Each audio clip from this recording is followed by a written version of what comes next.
কুমড়ো ফুলে ফুলে নুয়ে পড়েছে লতাটা, সজনে ডাঁটায় ভরে গেছে গাছটা, আর আমি ডালের পুরি শুকিয়ে রেখেছি। খোকা, তুই কবে আসবি? কবে ছুটি? চিঠিটা তার পকেটে ছিল, ছেঁড়া আর রক্তে ভেজা। মা গো, ওরা বলে সবার কথা কেড়ে নেবে, তোমার কোলে শুয়ে গল্প শুনতে দেবে না। বলো মা, তাই কি হয়? তাই তো আমার দেরি হচ্ছে।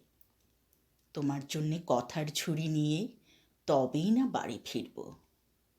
লক্ষ্মী মা, রাগ করো না, মাত্র তো আর কটা দিন।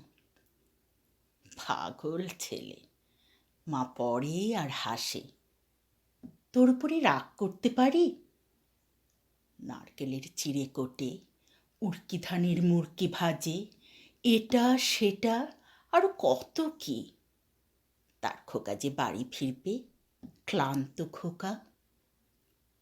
কুমড়ো ফুল শুকিয়ে গেছে, ঝরে পড়েছে ডাঁটা, পুঁইলতাটা ন্যাতানো। খোকা এলি? ঝাপসা চোখে মা তাকায় উঠোনে উঠোনে, যেখানে খোকার সব শকুনিরা ব্যবচ্ছেদ করে। এখন মার চোখে চৈত্রের রোদ পুড়িয়ে দেয় শকুনিদের। তারপর দাওয়ায় বসে মা আবার ধান ভানে, বিন্নি ধানের খই ভাজে।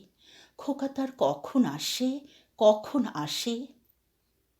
এখন মার চোখে শিশির ভোর স্নেহের রোদে ভিটে পড়েছে।